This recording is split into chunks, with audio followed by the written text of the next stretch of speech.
That is Senator Emeritus, not the current senator. Don't bring your problems to me. It's a tremendous honor for me to be able to introduce Frank Keating. He's just, life has been generous to me. I could go on and on. I've probably been on a first name basis with 8 or 9 governors, including Bill Clinton. No one is ahead of Frank in the line, in my judgment. No one. He was our governor when we had the Murrah bombing. What a leader he was at that time. He was absolutely magnificent. He would give the State of the State address, which is really the House and the Senate get together, and the governor comes in and says, this is a score in the ball game. This is where we're going. He would give that extemporaneously without looking at a note for 45 to 50 minutes.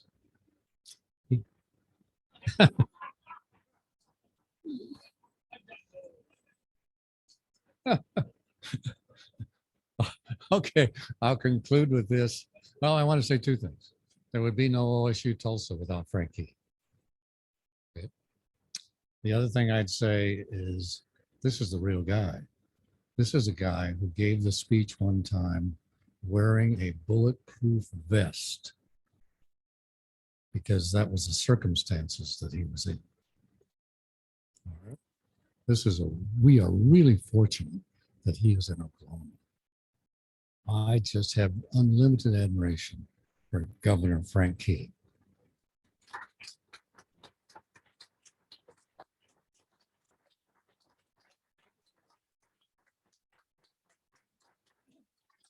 Oh, no.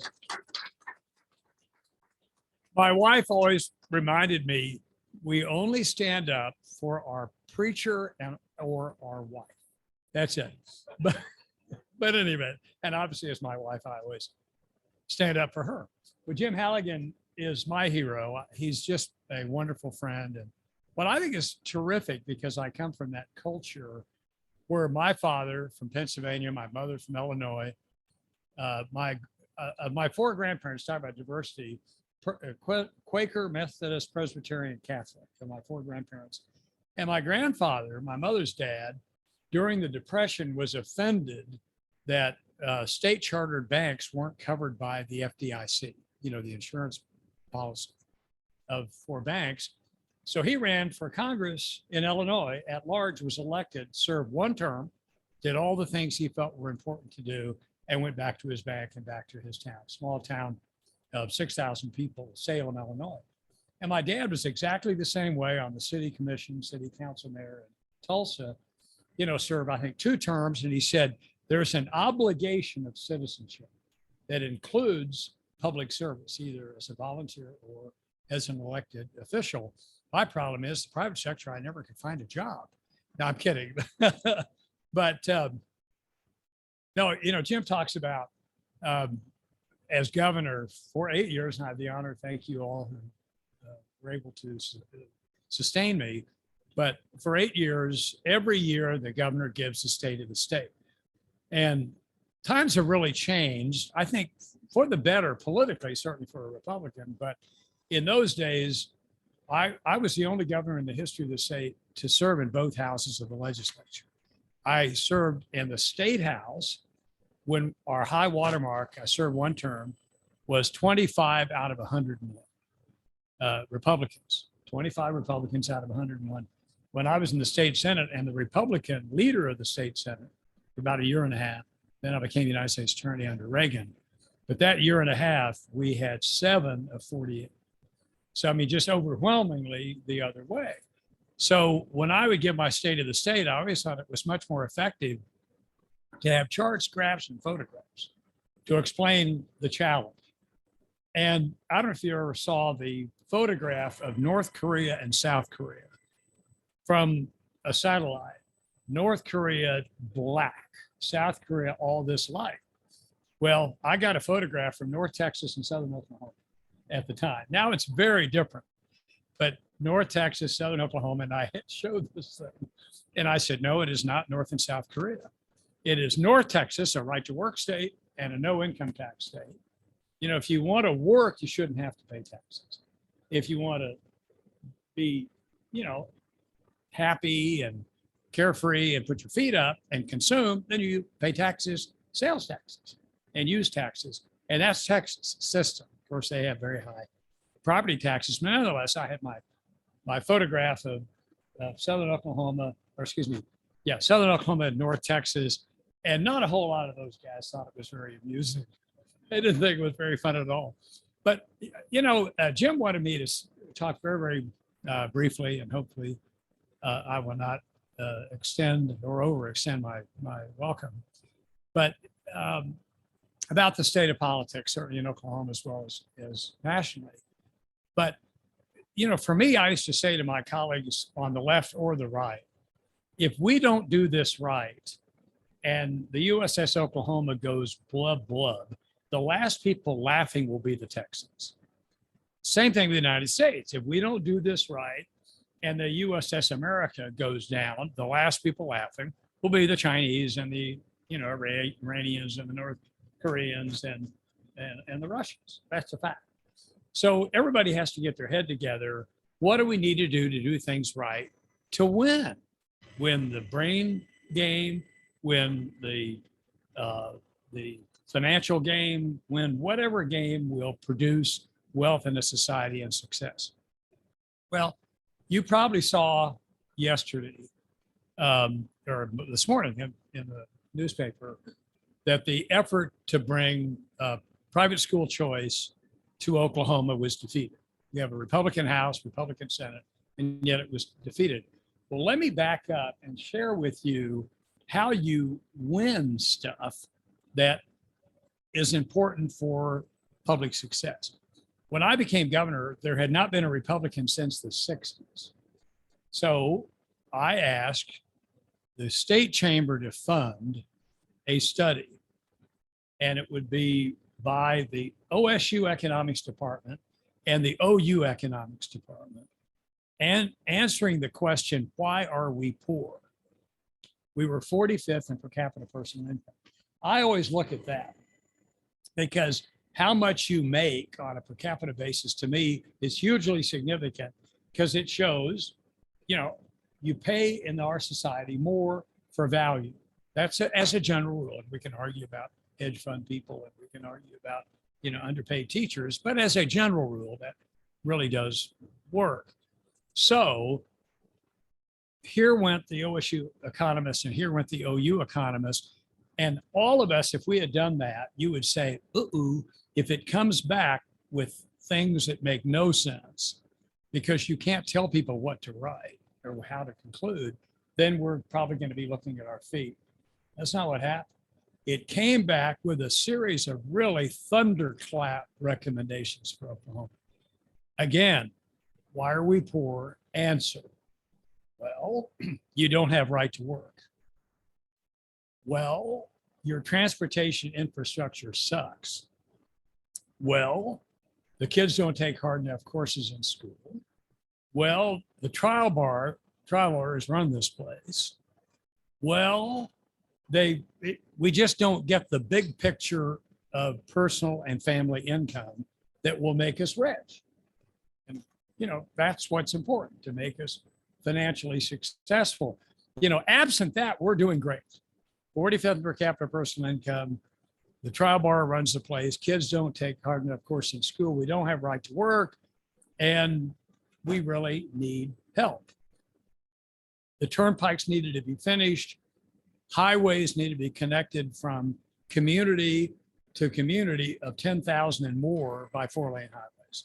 I mean, that was the series of recommendations to become a first world state that our own OSU and OU economics departments recommended. The reason that was a genius play was because I knew my friends in the legislature, and I come from a very bipartisan family, but my friends in the legislature of both parties would say, well, that's just your DC friends, Heritage Foundation, all these right-wing people. No, it's OU's economics department, OSU's economics departments, OSU's economics department, OU's economics department. So I sat down with the Speaker of the House, a Democrat, overwhelming majority in the House, the pro tem of the Senate, overwhelming majority in the Senate. I said, okay, here it all is. If we want to do something, the governor's tip talks about a top 10 state. Well, here's the list that says you want to make dramatic improvement on your income as a state. Here's the way you do it. Well, first thing they did was, believe it or not, passed public school choice and charter schools. I'm the father of charter schools. That is a huge thing. You look at the achievement level of public education, private education, charter schools. The worst school in Tulsa when I was growing up, the worst was Booker T. Washington. Now it's the only A school in Tulsa. That's a fact. I used to tutor reading at Douglas in Oklahoma City, which remains a wretched school. But these were kids that were very bright. They could read like newscasters, but they had no comprehension of what they were reading. They were socially promoted.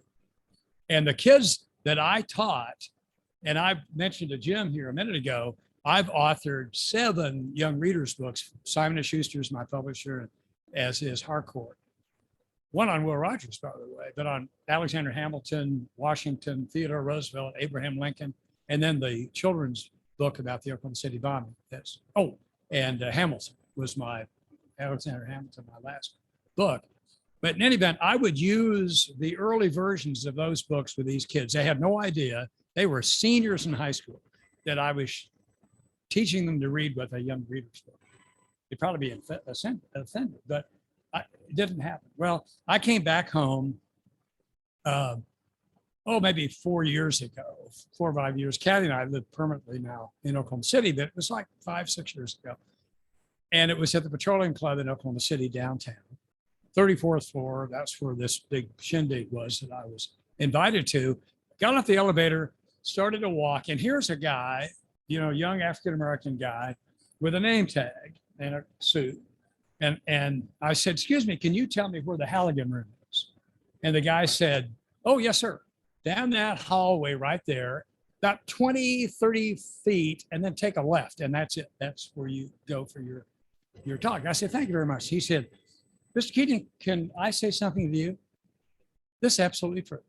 And I said, sure. And he said, I will always be grateful to you. I would be face down in an alley, selling drugs or dead if it weren't for you. You taught me to read. And I am the assistant general manager of this club. Someday I want to be the general manager. I love hospitality, but I would be nothing. My parents, my teachers, everybody abandoned me. And here's a guy that I didn't even know who he was, and he wasn't paid anything, namely you, who taught me to read. And I walked down the hallway toward my talk, and I got madder by the minute. I was so angry that young man who had made something of his life that otherwise probably wouldn't have made something of his life if someone had not taught him to read. And that's our challenge. Think about it. When the private school choice bill failed, and okay, a lot of people I understand would be objecting to taking my $6,000, whatever that would be in public education, put it in private schools. My kids are all products of public schools because I couldn't afford private schools. I'm a product of private schools, Catholic schools. I'm a Catholic in Tulsa. I'm not saying one is better or worse than the other, but we have options if you have the wherewithal to do it. But the reality is, for the discussion yesterday with Greg Treat, pro tem of the Senate, was at the History Center. I introduced him, but the purpose was to find out how we're going to do yes or no on this private school choice bill. I had two statistics that just broke my heart. One of them is NAEP. I always think, and some of you, obviously, many of you probably are educators coming from this wonderful university, this wonderful town. But the NAEP scores for fourth graders, the latest that I've seen, barely a third of the students are ready for reading and ready for math. Barely a third in the fourth grade. How are they going to make it? And Education Week ranked us 49th of 50 states in terms of academic excellence and academic preparedness. And what does that say? Okay, we can argue about the numbers, but the reality is we have a long way to go. Because on this campus and on OU's campus, we remediate what 35% of the kids going to Oklahoma State, going to the University of Oklahoma. You know what they do at Notre Dame? You don't get in because you're not ready. They send you to St. Mary's. That's in South Bend. Then they'll consider whether they're going to consider you. The point I'm making is, if we can have a group of economists from OU and OSU, and they point out these things in 1996, 1997, what did we do? With Democrat leadership in this state and with a tiny Republican minority, we put right to work in the Constitution.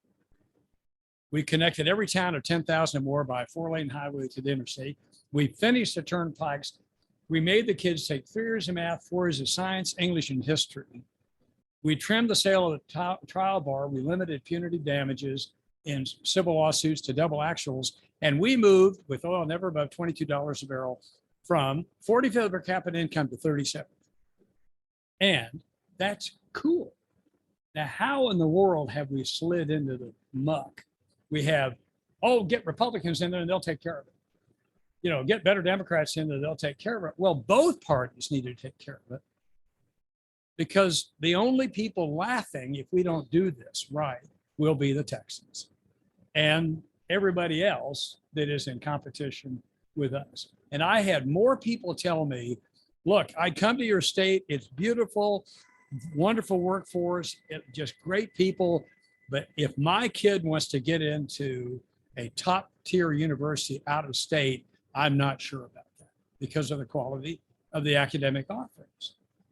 So my thinking is, and I had a conversation as I was coming up here, Jim, within the speed limit, of course, but coming up on I-40 is, all right, if private school choice was rejected by largely rural legislators, then what about private school choice in Metro Oklahoma City and Metro Tulsa? I mean, we've got to do something about some of these schools like Douglas and others that simply do not educate. I mean, that is a fact. And I would hope men and women of goodwill of both parties would say, I think we ought to do X or Y or Z. At least they're thinking about something to do. And I used to have people, believe it or not, walk out of my states of the state when I would be just going crazy on the subject of the need to, for example, pass right to work. The 3 years of math, 4 years of science, and English and history was repealed about 2 years later.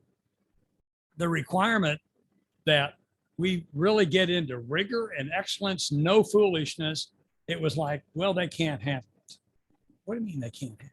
We all can handle it if we have parents who care and we have teachers willing to grab me by the lapels. I don't guess people lapels anymore, but and say, we have got to provide an educated workforce for the future, because now that we're a right to work state with right to work in the Constitution, it's really remarkable the number of particularly foreign companies that come and look at us.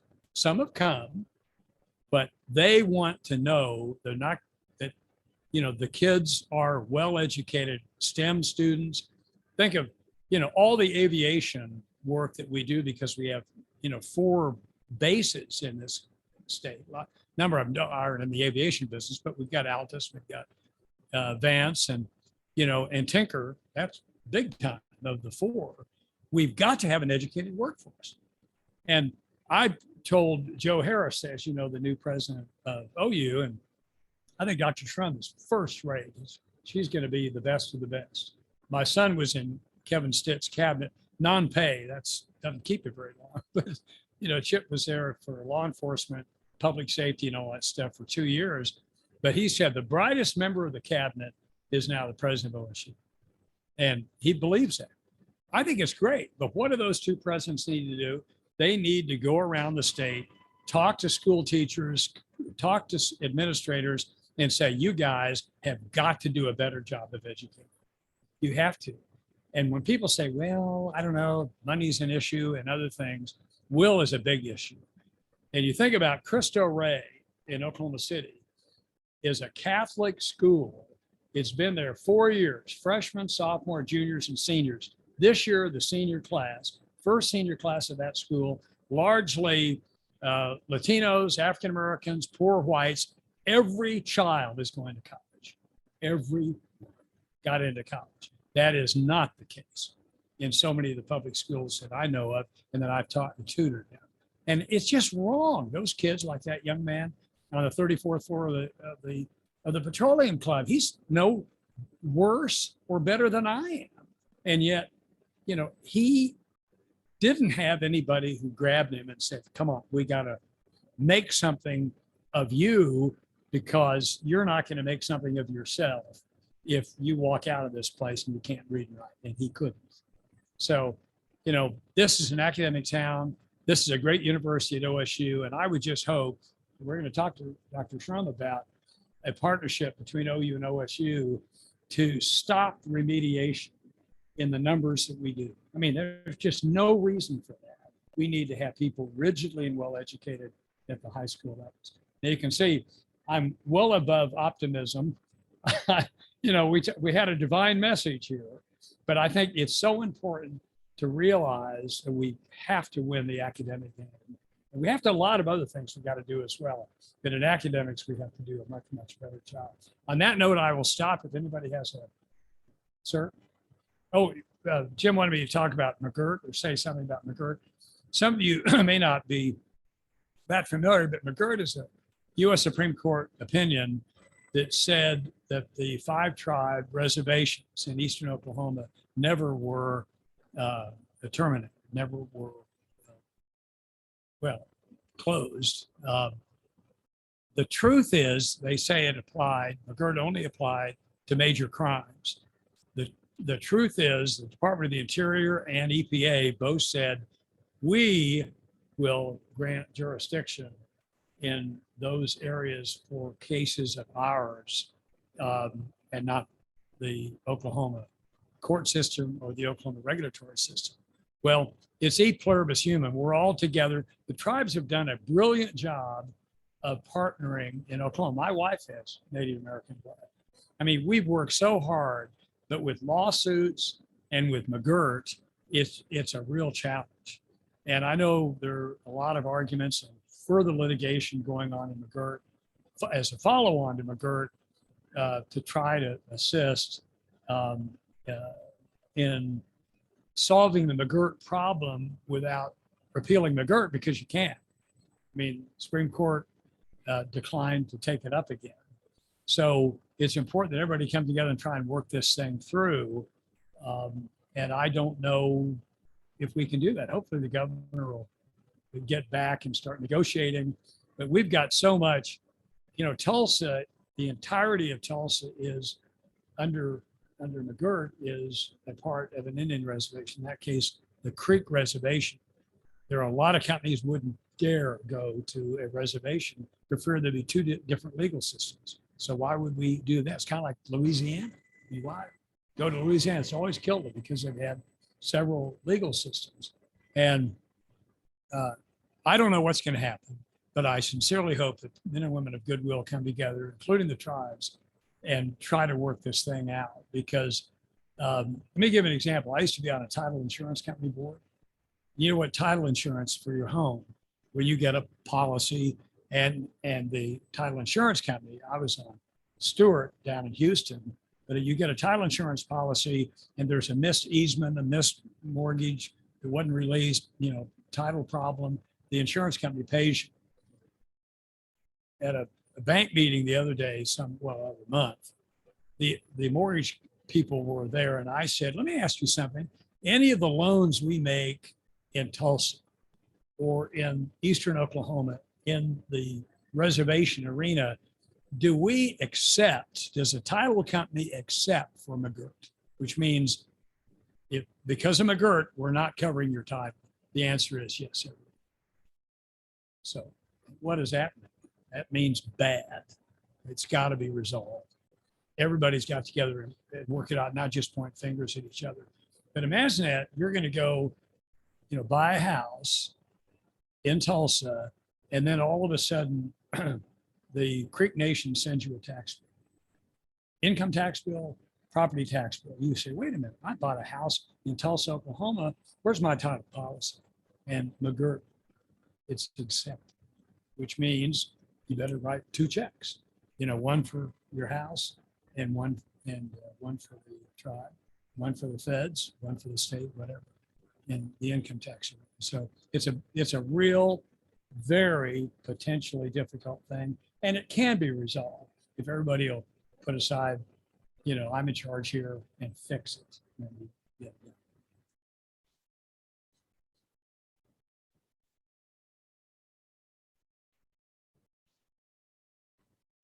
Well, here's an example from when I was in the legislature. The first bill that I handled was something I went through. God love us. I went through a lot of our old statutes and what we did right, what we did wrong after we became a state.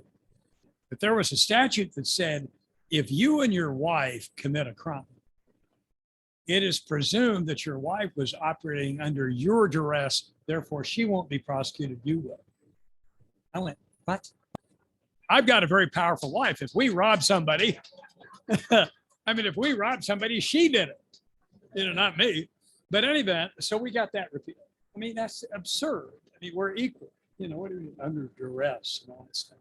Well, there was another bill, and some of you may remember this, that if you are an individual that is an alcoholic or a drug abuser and you're a danger to yourself or others and you need to have treatment, the only way you could have treatment is commit a crime, which meant you had to beat up your wife. You had to, kick in a door. You had to rob a bank. You had to commit a crime, and then they would put you in the needle, but not until a crime was committed. So my bill was you'd have a 6-person jury, medical professionals who would decide you're a threat to yourself or others, and off you go for treatment. And that didn't go anywhere. It was quadruple assignment, which means it's dead. 4 committee assignments, nobody wanted it. Finally, I got it to the floor of the Senate. I was in the state Senate at the time. And there it is on the floor of the Senate. And they introduced me to present the bill, the Republican over there. So I stood up, Mr. President, members of the Senate, and I explained what the bill was. And all of a sudden, this great, big, impressive senator from Aldous by the name of Herschel Crow, and he's in paradise now, a wonderful man, stood up, and this is no lie. He said, Senator Keating, would you yield? I said, yes, sir, be happy to. He said, Senator Keating, I don't mean to hurt your feelings, but this is too important a bill to be handled by a Republican.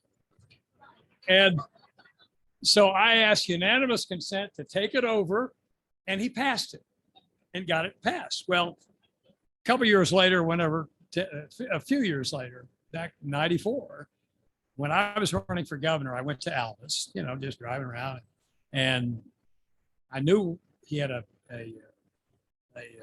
office supply company in Aldous and found it easily and went in, and there he is. And I said, Senator, I just want to say hi. I'm just passing through town. He said, well, you're running for governor, aren't you? And I said, yeah, I am. And he said, oh, that's great. That's great. But what brings you to me? And I knew he was going to say, I'm going to talk to you. And I said, well, nothing. I just want to say hello. I enjoyed serving you. He said, no, I treated you like a jerk. I treated you horribly, took your bill away, embarrassed you on the floor of the Senate. So I'm going to be your Jackson County chairman and your Aldous chairman. And I went, what? I about fell over. But that's an example of how things can work, where we all came together. I mentioned to you all the things from right to work to school choice, public school choice, and charter schools happened through a Democrat House and Senate working with a Republican. They said, well, how'd you get it done? Well, I vetoed 302 of their bills, all sustained by this little group of Republicans. So the Democrats said, okay, well, and that's what it has to be, but sit there and hiss at each other. What I don't understand is why everybody's, working on things, certainly even in Oklahoma, that have nothing to do with making us a top 10 state. It's all, they're all jumbling around in areas that really, come on. Do the roads work? Are the roads paved? You got to get on that stuff. And hopefully we'll get men and women of goodwill, you guys who are willing to take a slice out of your life and run for the legislature.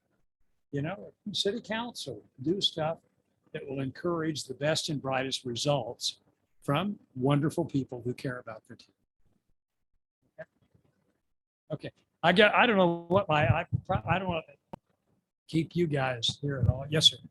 Governor, you mentioned charter schools early on and right at the end here.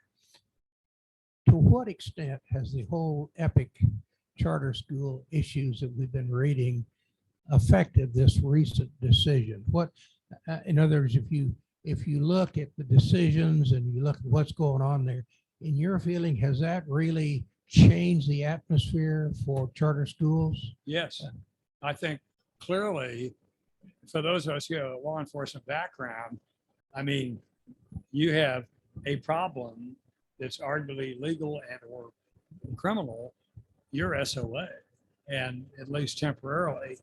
Think about EPIC. I gave their commencement when I first moved back to Oklahoma in 16, and they had to move it to Noble Arena down in Norman. And I thought, what is this? The whole place was jammed, not because of me, but because it was the largest public school district in Oklahoma was the EPIC public school system, the largest. And what does that say? That parents are going there because the food being served at the public school restaurant is regarded by the parents as unedible. Therefore, they're at EPIC, and EPIC betrayed them, I think. I mean, I think they gave a good education, but it was just a mess legally, financially. So I think it does hurt charters, no doubt about it. The charter schools have worked. They've done, in other words, they have the flexibility that a traditional public school doesn't have. And, you know, kind of like a private school in a way, in many ways. But yeah, EPIC really hurt itself and the movement, but hopefully that will all be resolved and we'll go back to business. Yes, Governor, considering your time in law enforcement, FBI, Justice Department, and the front row seat of the Borough building bombing, reflect with us on January 6th, what you saw from your experience. well, what is it? Will Rogers said, you know, the only thing I read newspapers, anything I know, what is it? I learned from newspapers. I'm in that situation, no different. But you know, how dumb is dumb?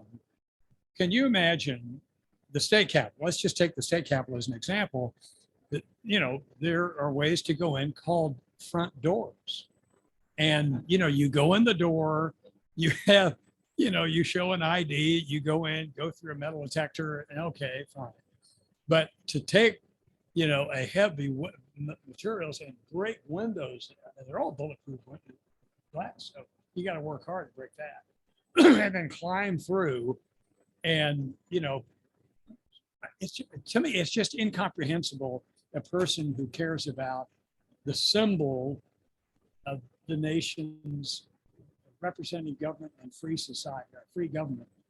An example, when I wanted to put the dome on the Capitol, I did it with private money, $22 million, raised privately. I went to see Ed Gaylord, remember Mr. Gaylord owned the Oklahoman, and I said, you know, I want to raise some money privately to put the dome on the Capitol. I just need you to not editorialize against it. And he said, well, why would we put the dome on the Capitol?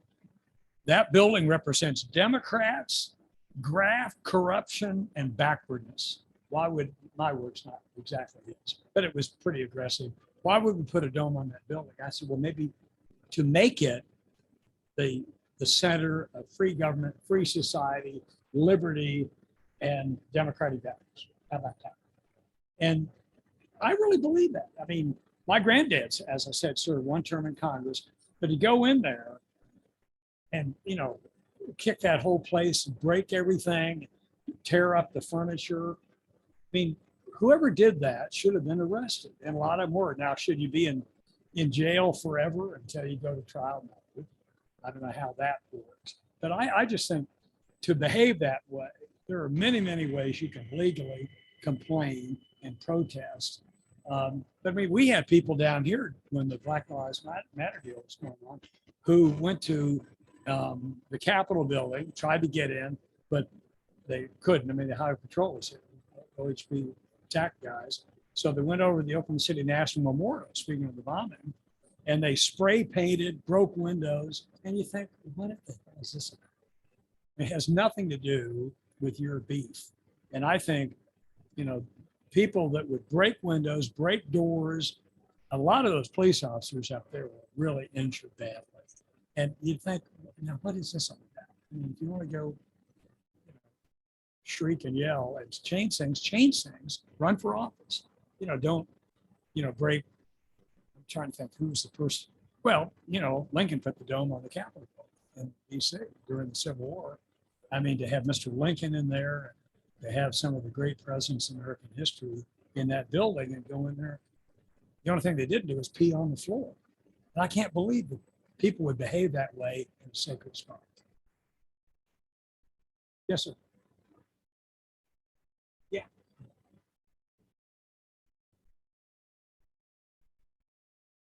He did that. But yeah, it's, yeah, I might tell you, as I mentioned, I've done all these children's books. I'm not smart enough to do an adult book, but Okay. Martin wrote a book called The Final Jihad. And it was, I don't know who published it, but I got to say, I read that thing. It was just brilliant. I read it 3 times. Did you It's- really? Yeah, phenomenal.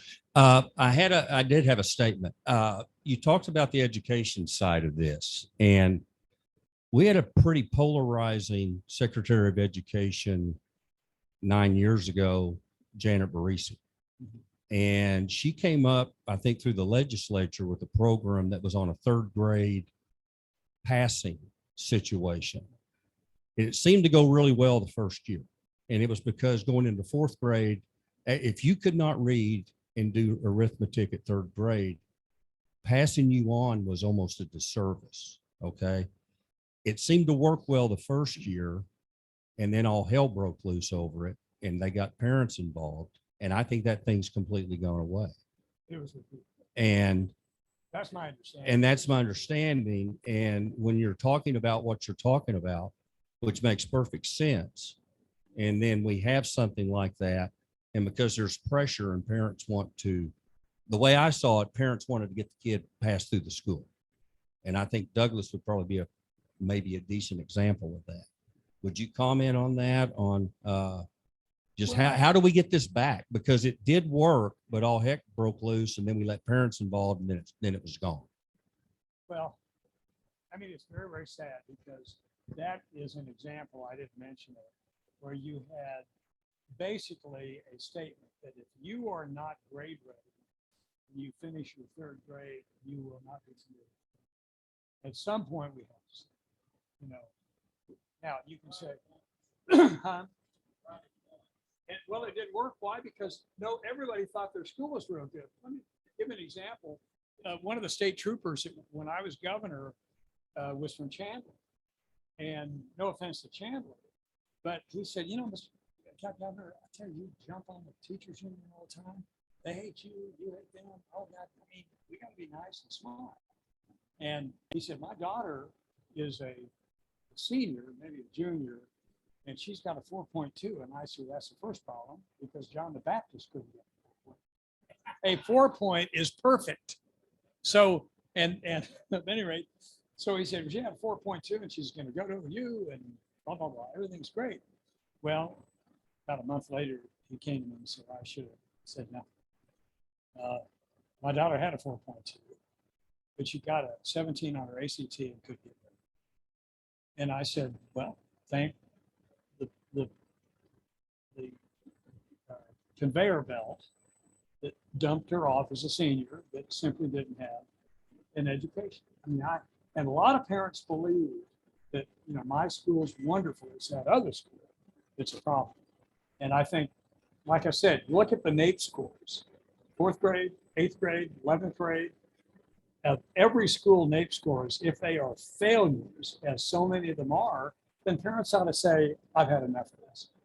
And I'm going to, you know, go to a charter school. I'm going to go to a different school. Now we have public school choice, something I tried to get and got it, but not fully. So that if I'm subject to classroom space availability, if I'm in an urban environment and the school my kids are in is wretched, then ought to be able to go to the best public school in the city. And that's the new law. We should be able to do that. So I just think we need to look at the figures of achievement and not like the parents back then that said, well, my kid's smart as hell, the school's great, and I know he goes in bubbles, doesn't read, but it'll do better next time. I mean, we shouldn't tolerate it. That's one thing if you're talking about special needs kids. Totally. I'm talking about the average youngster. The ones I tutored were very bright. I mean, you could tell, very bright, but they just didn't have an academic success. Thank you, everybody.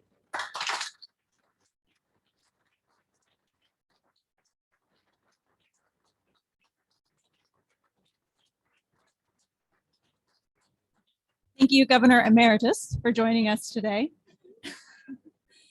Stillwater Frontier Rotary supports literacy. I'm sure you'd appreciate knowing that. So we will donate a book to the Stillwater Public Library Children's Department in your honor.